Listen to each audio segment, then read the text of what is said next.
Star Wars Unlimited enthusiasts, welcome to today's video where we're checking out Qui-Gon Force Green with the cards from Ashes of the Empire. Well, Qui-Gon and Avar did get a couple of little buffs from the cards in Ashes of the Empire. Both do play the exact same coloration of yellow and green, Avar being a green leader utilizing a yellow force base, and Qui-Gon being a yellow leader utilizing a force green base. Both are some of my favorite and fun decks to play around with when it comes to, of course, the LOF leaders. They're also leaders I own showcase versions of as well. But I really enjoy both, but if we're talking really more enjoyment of leaders from this format, it definitely is Qui-Gon Force Green. Qui-Gon Jinn states on his front side action, use the force, return a friendly non-leader unit to his hand, play a non-villainy unit that costs less than the return card from your hand for free. So if you spin back a 3, you can play a 2. You spin back a 4, you get to play a 3. So you just kind of see where the combo lies in, where you're able to use the force to bounce back guys back to your hand, and then play another guy, one at a less of a cost than the unit you bounce back, allowing you to kind of manipulate your board presence in this combo style deck where you're able to play, then bounce, and then trying to figure out what to play and bounce kind of becomes what makes Qui-Gon Jinn a lot of fun. It's because he's very combo heavy, because you get to kind of choose when you want to bounce, what you want to bounce, and all of that. So there's a lot of fun doing stuff with Qui-Gon Jinn there. Qui-Gon Jinn is a force leader, so we are required to, of course, play a force base. You can play either one of the green force bases. I just chose the Jedi Temple. I did forget to mention, Qui-Gon does flip on 6 on his backside, and then on attack you may bounce again, does the exact same thing on his front side, bounce a friendly unit back to your hand, a non-leader friendly unit back to your hand, and you may play a non-villainy unit from your hand that costs less than the return unit back to your hand for free. So basically he does the exact same thing on his backside, he just does it on attack and doesn't need to use the force to get that ability to go off. So once you flip him, he's a lot more stronger and it hits a lot harder because you're able just to bounce everything back to your hand without needing to really worry about using the force, unlike his front side where it becomes kind of, you have to be cautious on when you're going to use the force and all of that, just so you can get that advantage of being able to bounce your stuff back and then play things. So yeah, with that said, everybody, let's jump into the deck, and then we're going to jump into Carabas for that best 2 out of 3. For the deck, not much really has changed from the Law meta to the Ash meta. Now again, this is my first take on it. There's a good chance that people in the Ash format will play with Qui-Gon and more redefine what is better to play with him. This is just my first version of what I think people are going to look at and start playing with. At least this is what, in my opinion, I would start playing with. For my main deck, I have triple Gunji, triple Jedi Consular of Action, use the Force. You may play a unit from your hand, it costs 2 less. Triple Jyn Erso, when played, either give an experience token to a unit or exhaust a unit. Double Youngling Padawan, of when played, create the Force. Triple Obi-Wan Kenobi with Sentinel, and then when you play a Force unit, including himself, he gains Sentinel for the phase. So basically, it's really easy to play him, give himself Sentinel, and then continually play all these Jedi Force units, and then constantly have him gain Sentinel. So it's very easy to do that, as well as a really good target kind of to bounce back with Qui-Gon Jinn and then play a 2 cost for free, and then being able to then play him again, giving himself Sentinel, and constantly have this 3/5 Sentinel constantly up. There is an argument, I have seen some people at the exact same cost, you can play Jah Na Wood. I'm not sure. I mean, I get Jah Na Wood's ability to then play it, and you could pay 4, and then you can rest one of your opponent's arena, which isn't too bad on Qui-Gon Jinn's ability, because you're able to then bounce it 4 back, and then play him for free, and then pay the 4 resource to rest one of your opponent's full battlefields. I can see that as well. I just like Obi-Wan a little more over Jah Na Wood, but I can be argued that both have their place in the deck. Triple Max Rebo Ban, when the regroup phase starts, create a credit token. Double Venestra Rao, when played, may use the Force, and if you do, ready this unit. Double Ahsoka Tano, when played, an opponent discards a card from her hand. If it's a unit, you may exhaust a unit. Double 2 of the new Kylo Ren back with Ambush, and this unit gets +1 for each other enemy unit friendly and enemy with 0 power. We're not really going to care about this one. What I like about this guy is that we are able to ambush him in. He is force, giving us the Jedi Temple, claiming us the force trigger, and then allowing us to then burn that force trigger to bounce him back and then play a 3 cost from our hand. And it's not too bad. We have an ambush at 3/5, so being able to bounce us back to hand and always have a 4 cost ambusher that can always generate the force for Qui-Gon and always can bounce to play a 3 cost or less for free from our hand is pretty nice. Triple Qui-Gon Jinn with Sentinel, then when played on attack, look at the top 3 cards of your deck, mean discard 1 of them, put the rest on top in order. Triple Queen Amidala, when played, create 2 spy tokens, and if damage will be dealt to this unit, you may defeat another friendly unit that shares a trait with this unit. If you do, prevent that damage. As a reminder, she cannot prevent damage from taking a negative, like a negative -3/-3, which would kill her, and she cannot protect herself from any kind of destructions type of spells. For instance, retaliation. She can only protect herself if damage is dealt to her by pushing it into the spy tokens. Triple Depabalaba with Ambush and Saboteur. Double of the Keller and Beck from LOF of when place or top 7 cards of your deck for a unit revealing and play it, and it costs 3 less. Double Qui-Gon Jinn with Ambush, and when defeated, you may choose a non-leader ground unit. Its owner puts it on top or bottom of their deck. And a finally triple Yoda. When played, may use the force. If you do, heal 5 damage to your base, and when you use the force, you may deal damage to a unit equal to twice the number of units you control. By the way, I learned that the way Qui-Gon Jinn can manipulate that bottom part of when you use the force, before you bounce the Yoda back, or before you bounce even the unit back, you can use the force for, like, if Qui-Gon Jinn has been defeated and he's back on his front side, of using the force or Vanestra Rao or anything like that, and then Yoda will trigger again. So even if you bounce back Yoda, technically in the rules, Yoda recognizes the removal of the force before he's bounced back to hand to then resolve Qui-Gon Jinn's effect. So I learned that at the PQ, where a person was playing Qui-Gon Jinn and actually had this effect go off, where I think they were trying to bounce back the Yoda to play a 7 cost or less from their hand for free. They were questioning whether or not the Yoda trigger would then go off. It does. For space, we have triple blue leader with ambush, and when played may pay 2. If you do, move this unit to the ground arena and give it 2 experience tokens. As a reminder, you can choose how you want to combo that. If you want to move down to the ground first and then ambush, or if you want to ambush and then move down to the ground. Double blade wing, when played, may return a non-leader unit to its owner's hand. Double Liberty. Some of the decks I did see some people were testing and theory crafting weren't really playing the Liberty. I don't think that's a good idea. I don't like that at all. I still think this is very much a card that needs to be in this deck. It's just super strong. Once it hits on 8, it becomes a nuisance your opponent's got to deal with. I mean, it sits in the sky, it rests all your opponent's ground stuff. They can remove advantage tokens very easy. Yeah, it's an 8 cost, but in this deck, when you have Max Rebo banned, you are capable of dropping it a little quicker thanks to credit tokens and all that. So I'm not completely sure why people would theory craft and build decks without the Liberty. In my opinion, it's still just a super powerful card. Of course, with Sentinel, then when played on attack, exhaust an enemy unit and return all upgrades that cost 4 or less to its owner's hand. And finally, to Purrgil Ultra.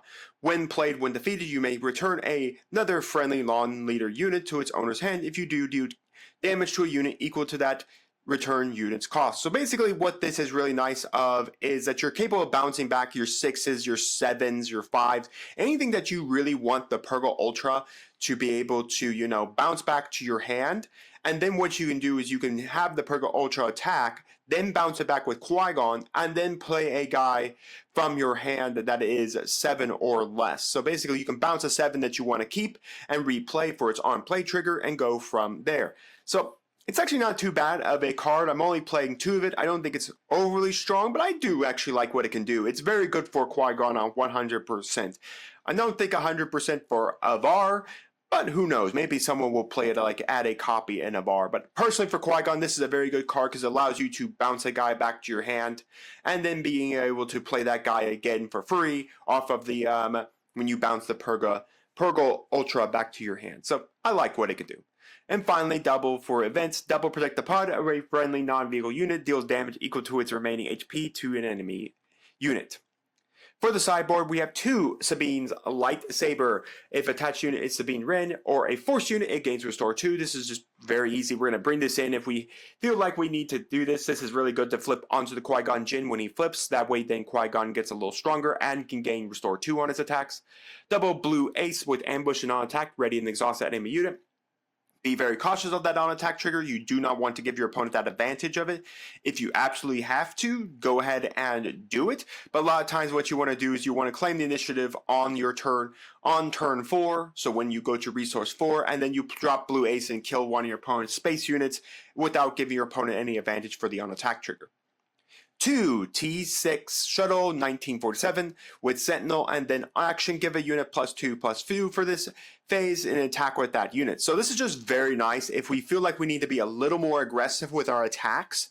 This is really nice to be able to do it, to be able to tap, target one of our force units, swing with that force unit, giving it a +2/+2, and being able to also generate the force on our base, allowing us to then use it for Qui-Gon Jinn's effect as well. So putting in here just if we need to get a little more aggressive in our strategy. 1 Elzar Main. I'm only putting this guy at 1 just because, let's be honest, while yes, he's got a pretty good effect at while you control a force leader, this unit enters play ready. So if we have Qui-Gon Jinn flipped, we can of course enter him ready. But I'm not sold on him being, after really some thinking, I'm not fully sold on him being a very powerful unit for yellow. Specifically for me, I think playing him at 1 is just fine enough of his win play, distribute 5 advantage tokens to among other units. Then your opponent searches the twice as many cards at the top of their deck for an event, reveals it, and draw it. So mattering on what deck you're playing, if you feel like your opponent doesn't have enough events, then there's definitely a reason to throw him in, because if you have your force, if you control a force unit, he can enter play ready and give out advantage tokens and be bounced back with Qui-Gon Jinn. But I'm only going to play him at 1 because I'm not overly sold about him being overly good for a Qui-Gon Jinn deck strategy, unlike the 𝐒𝐓𝐃 and Beck legendary we got that's in Yellow Heroic. But we'll try him out. If I feel like I want more advantage tokens to get a little more aggressive, then we can drop him in. Double Luke Skywalker. I did see some decks are playing Luke Skywalker, so it's very interesting. He has Restore 1, then when played, if you control at least 4 units, deal 3 damage to each enemy unit.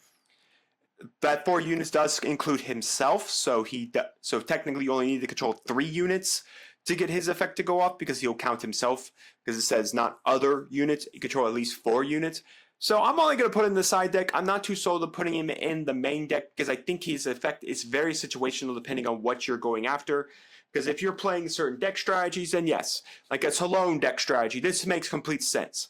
Like being able to control 4 people and then doing 3 damage to everything in Salome's field is pretty nice. TIE Swarm Vader, things like that, to where like it would make sense that Luke's effect could be very useful. Other than that, I'm not totally sold on Luke Skywalker's effect, but hey, we'll have him in here just in case we need him. And then 1 more 𝐒𝐓 Beck from LOF. So folks, that is my Qui-Gon Jinn Force Green deck. Let's jump to Carabas for that all-important best 2 out of 3. Alrighty folks, here we go. We got some CAD Blue gameplay. And it's some Baba Freaks. And this hand? I like this hand. We are going to keep it. I think we're going to keep this hand. It's a little hard to kind of figure out what we want to actually put away in that hand. That's actually that was a pretty good hand, if I'm not gonna lie at all. This was a pretty strong hand. We got a Cyril coming down. We're gonna go for Younglings, and then we're gonna pass. We do, of course. We've already played the Cad Bane. We played it in blue as well, if that gives you any connotation of what exactly we're doing here. So we're going to have to deal with the Cyril. The Cyril's going to deal 2 damage and immediately going to be able to showcase to melee. Okay, so no, they're going to decide to hit me for 1 damage in the face here.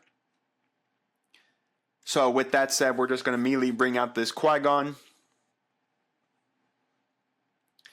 then we're going to swing 2 damage at the base. And my opponent's going to take the action. Interesting, they originally were going to go for Cyril attack and then Cyril trigger to melee. I guess because at that point I could have discarded a card and it would Cyril and then would have taken 2 damage each, which is Yeah, it's not exactly the best thing you want to do is do that pathway there. So we'll put away this Qui-Gon. Because again, we can use the Youngling Padawans again to claim more force if need be. TIE Dagger. We're immediately going to Merc the 𝐒𝐓. I did take 1 damage to my base because of HK-47's effect. So we're then going to drag out Venestra. We do claim Sentinel, and we do trigger to burn the force to restand. We are going to kill off that, claiming back the force again, and then we can pass. We have the Qui-Gon. We'll put the Max Rebo Band away. Yeah, I know it sucks because we do have the Liberty, but again, I don't really concern myself too much about it. Venestra is going to die here, so we're just going to do this. We could bounce Venestra back to play Youngling Padawan. That is something we can do, so let's do that. We're going to bounce to play the Youngling, immediately gain the force to there. Just so that we have Venestra if absolutely need be for a play. So they're just going to pass. I am going to drop the Qui-Gon. We're going to discard the Jedi Consular and then put on top. Yeah, I know it's not the best, but no glory on the results. We'll claim.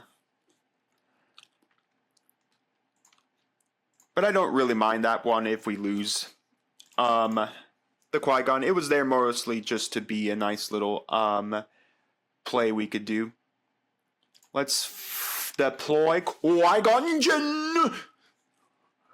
Qui-Gon will take a damage. Do we attack with the Qui-Gon? We will, and we will bounce the 2 back to our hand just so we can generate the force without any problems. Then we drop and trigger the ambush there onto CAD.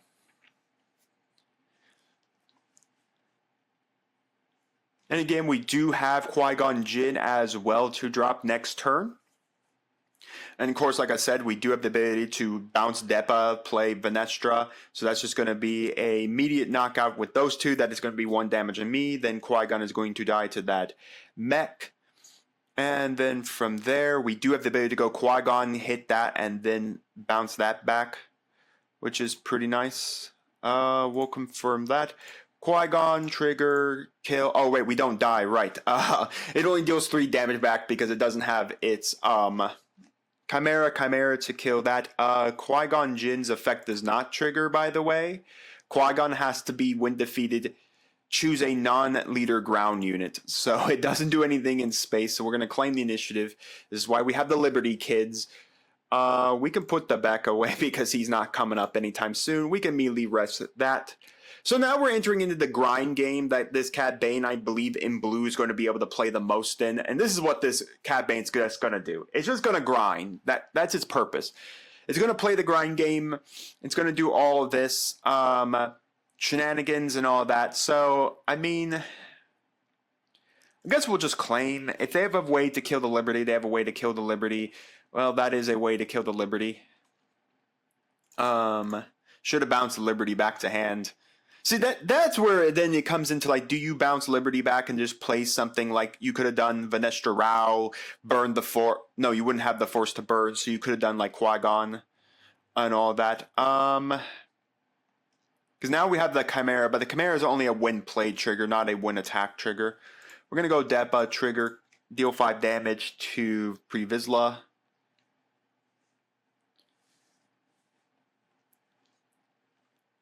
That's a kill there, but then we can go drop Obi-Wan, which means if Pre-Vizsla wanted to attack here, it would be then a trade. I guess we could have done Depa into this, triggered the force to bounce back Depa, and then played Obi-Wan, and then like and then done Jin. Okay, claim the initiative. We're not drawing into anything I really can use here. Put the Gunji away. I mean, we have still 2 Liberties left in the deck. We do have Yoda as well. Not that Yoda is going to be able to do much in this game state. Because, I mean, we have the only real threat is the Chimera. And, I mean, we have the Ultra if it... Of course, another Pre. I mean, this is what this deck is doing. It just plays hard control now. That's what this deck does now. It just plays hard control. That's all this deck does now, is just hard control. I mean, it's nice that we have some more control decks in the format, don't get me wrong. I'm glad to have more control decks in the format, but this definitely now pushes me into that thought process where I actually have to, like, you actually have to play more, yeah, what I want to do, bounce a Chimera back to their hand. Skip resourcing. Because there's not really much I can bounce. Like, I can go this to bounce a pre-Vizsla, but that's really about it. So, I mean, yeah, we can go trigger to gain back the to restand, but I mean, I just don't have a way to deal with the pre-Vizsla and the Chimera. I mean, I could play the Blade Wing to bounce the pre-Vizsla, but then the Vizsla just kills these both and just creates tokens. So, I mean, there's just really nothing I can do. I mean, I can go Blade Wing, bounce Chimera, and then my opponent wins because, yeah.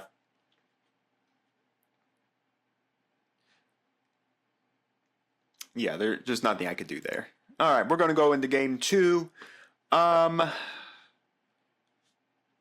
If we can stabilize it, I think the Lukes actually might have some value in this deck. So we're going to drop both of those. Let's drop a... I'm going to drop a Jedi Consular down to 2. And let's drop a Queen down. Let's drop... yeah, we'll drop a Queen down to 2 as well. And we are ready.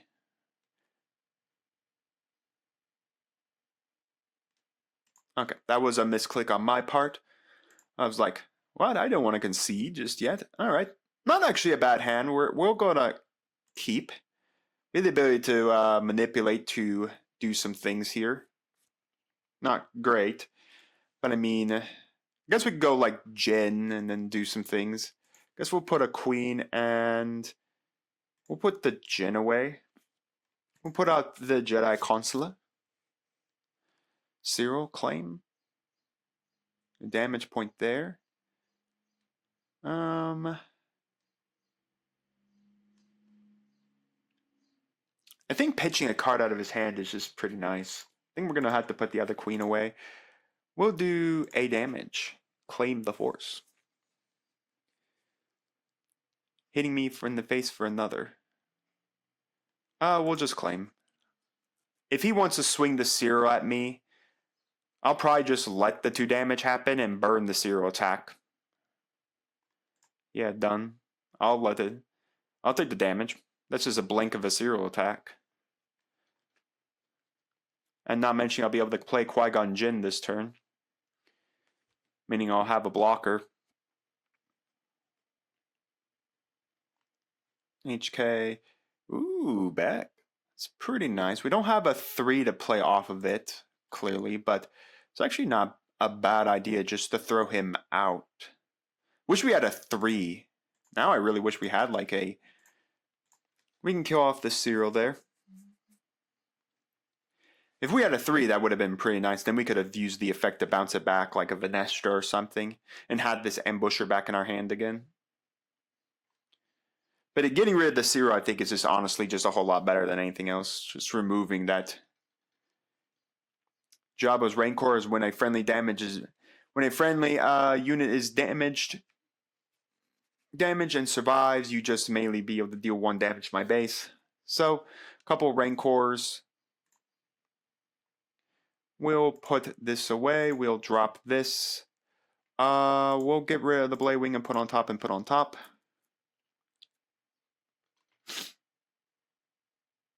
Again, they did use, of course, the effect to immediately kill off the Beck there. Like I said, if I had a 3, I could have bounced that back and had that Beck able to ambush, which would have been pretty nice. We'll claim the initiative here. I mean, the problem is HK-47 dies to this attack. So I take a damage to my base. Actually, I take 2 damage to my base because of both of these triggers. And then that would be a kill. That's another 2 damage my base. That's then 2 damage. Actually, that's then 3 damage. We'll put this away. We're going to go for the Depa trigger hit. The Force, smash that out of existence. If he doesn't immediately kill this Depa, I can bounce it back with Qui-Gon and put out the Ahsoka. I would see no reason why he wouldn't kill it here. Alright, don't kill it. Bounce it back to hand, put out the Ahsoka Tano, rip one card out of your hand.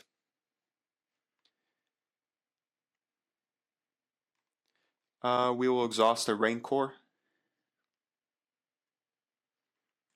We will then deploy Qui-Gon Jinn.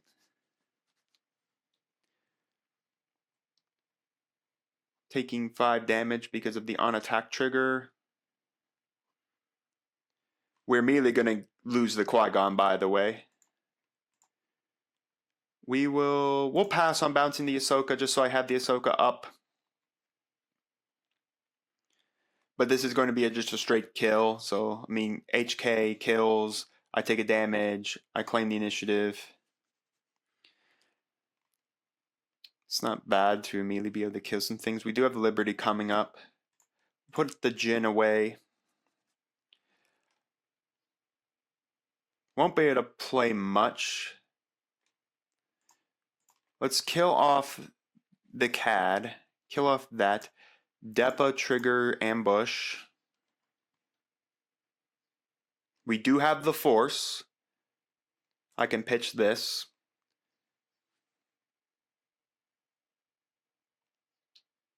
We're just going to claim. I'm not afraid of Ninth Sister. Thank goodness we had a little body to discard for that. We're going to have to start keeping a little body, especially with Ninth Sisters coming out. Now, the weird part is we could do Yoda. We could do Liberty, bouncing Liberty back for a Qui-Gon. Because we could also go Yoda bounce. No, we wouldn't have the Force at that time because we already would have burnt it. Let's go Liberty, rest this.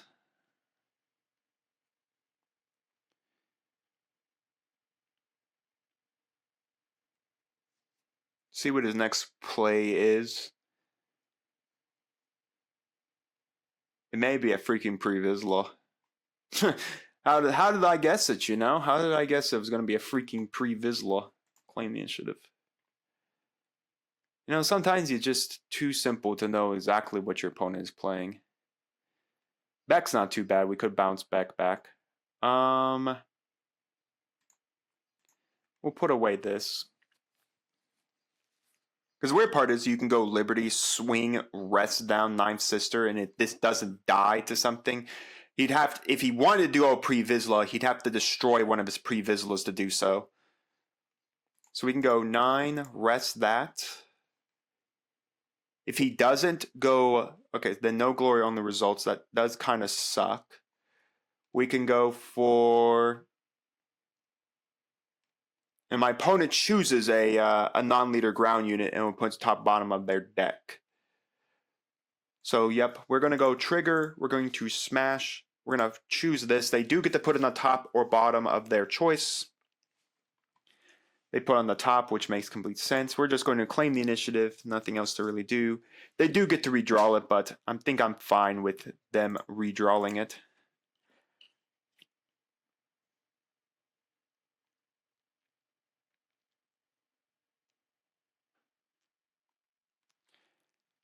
Let's go Liberty, resting the Cyril.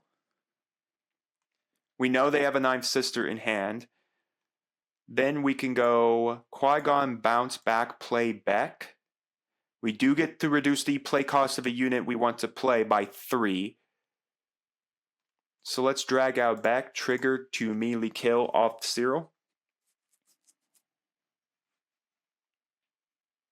Remember, we do get that whole triggering line. So I didn't want to keep the Liberty safe in case they had another pre-Vizsla. Because I just do not want to deal with more pre-Vizslas. We've already burnt the Qui-Gon ability, so we can't bounce Beck back to play something. We're just going to claim initiative.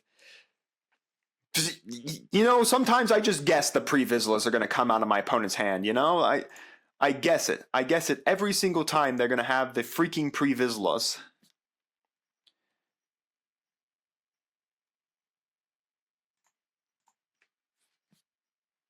I guess at every single time my opponent's going to have pre-𝐕𝐆𝐷. Another no glory only results. I've lost now both my liberties out of my deck. Both to no glory only results.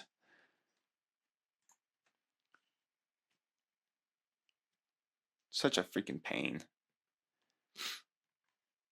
I mean, I don't know how we're getting out of this one. I mean, there's just really no way for me to do anything. Like, the Purrgil Ultra can't really do anything, but I guess we'll put that out into the battlefield.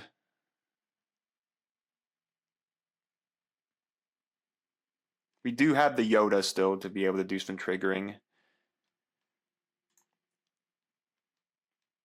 But I mean, there's no reason. Like, this puts me up to 6, and then that just finishes me off. So yeah, I mean, we just claimed initiative, but we're dead. Well, folks, Qui-Gon Jinn was not able to get the win against Cad Blue, our new control strategy in this format. Here, I wasn't thinking Cad was going to be able to do much, but hey, I guess hard control is back in the format, everybody. Pre-𝐕𝐵𝐷, Ninth Sister, all of those good cards are going to definitely make control more powerful, especially for Daedra as well. So control, be on the lookout. It is here to stay in this upcoming format for sure. But overall, folks, I still had a lot of fun with it. This deck does have, sometimes I think does have a problem where if you hit certain matchups, it's a struggle for you, especially a control matchup where we weren't able to do much with it. And I do think game 1, I did run into that pre-𝐕𝐵𝐷 handily, where the fact is I probably should have bounced back the Liberty when they pinged 1 damage on just to play something else, just so I can negate the pre-𝐕𝐵𝐷 coming down to kill off of my Liberty. But you can't do much about Liberty if it gets no glory on the results off the battlefield. But nonetheless, I still enjoy Qui-Gon Jinn. When it can go off, folks, this deck can go off. And we were seeing it in game number 2, the ability to bounce stuff. It did kind of suck. We did not hit most bounce things, but it wasn't all that bad. I really would have wished we had Luke Skywalker there to be able to do some 3 damage attack points and stuff like that. But nonetheless, guys, he's still fun. I don't know if he's going to be able to play in this format, especially when the looks of control, especially with Cad Bane being heavily controlled. But who knows? Maybe someone will take him to Galactics and do real well. Maybe he'll do real well in the upcoming Ash format. We'll have to wait and see. But nonetheless, he's still just a very fun deck to play around with. And with that said, guys, let me know down in the comments your thoughts on the deck, on the gameplay, and why you guys are commenting. Do make sure to like the video, subscribe to the channel, and ring the bell so notify when my videos go live for you. And we'll see you here next time on Mountain Dragons TCG.